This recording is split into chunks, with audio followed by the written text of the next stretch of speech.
ایک شخص بھیک مانگ رہا تھا کہ ادھر سے ایک عورت کا گزر ہوا۔ اس شخص نے آواز لگائی کہ اللہ کے نام پر کچھ دے دو۔ وہ عورت اسے نظر انداز کیے اس کے پاس سے گزر گئی، مگر اس کے ہاتھ سے اس کا پرس گر گیا۔ وہ دوڑتا ہوا یہ پرس واپس دینے اس عورت کے پاس پہنچا کہ آپ کا پرس گر گیا ہے، مگر اس عورت نے کہا کہ نہیں، یہ میرا پرس نہیں۔ یہ کہہ کر وہ عورت وہاں سے چلی گئی۔ وہ شخص کافی حیران ہوا کہ آخر یہ عورت پرس لینے سے کیوں انکار کر رہی ہے۔ خیر، وہ شخص ایک جگہ بیٹھ کر پرس کو کھول کر دیکھنے لگا تو پرس میں کچھ پیسے اور ایک کاغذ موجود تھا۔ اب وہ اس کاغذ کو کھول کر دیکھتا ہے تو اس پر کچھ لکھا تھا کہ اللہ کے واسطے یہ پیسے کسی کاروبار پر خرچ کرنا اور بھیک مانگنا چھوڑ دو۔ اس کام میں علاوہ ذلت اور رسوائی کے کچھ نہیں۔ وہ شخص پرس اٹھا کر جاتے ہوئے سوچنے لگا کہ آخر ان پیسوں سے ایسا کیا کام کرے کہ اچھی آمدن کما سکے۔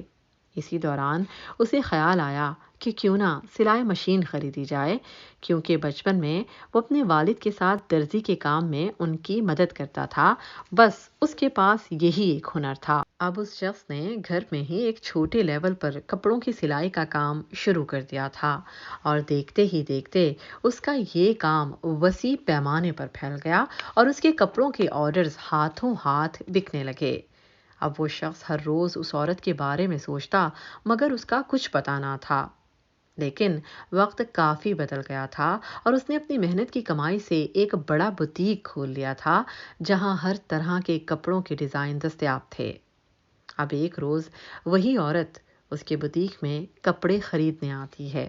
وہ عورت دکان میں داخل ہو کر بوتیک میں موجود ورکر سے کپڑوں کے بارے میں ابھی پوچھ ہی رہی تھی کہ اچانک فون پہ بات کرتے ہوئے اس شخص کی نگاہ اس عورت پر پڑی تو وہ فوراً اس کے پاس آیا اور کہنے لگا کہ آپ نے مجھے پہچانا؟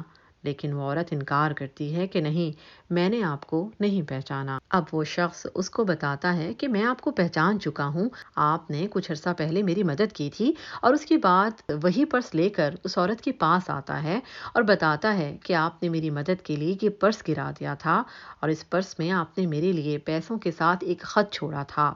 آج آپ کی مدد کی بدولت میرا اتنا بڑا کاروبار چل رہا ہے۔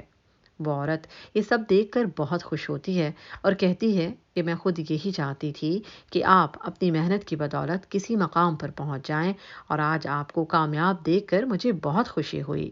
اب وہ شخص اس سے پوچھتا ہے کہ اس روز آپ نے پرس لینے سے کیوں انکار کیا تھا؟ وہ عورت اس کو بتاتی ہے کہ میں نہیں چاہتی تھی کہ آپ میرے احسان مند رہیں، اور یہ احساس آپ کو کبھی آگے بڑھنے نہ دے۔ اس کے بعد وہ عورت بوتیک سے باہر نکلنے کے بعد سوچتی ہے کہ اگر ہم دوسروں پر احسان جتلائے بغیر ان کی مدد کریں تو یہ آگے بڑھنے میں کافی مددگار ثابت ہوتا ہے۔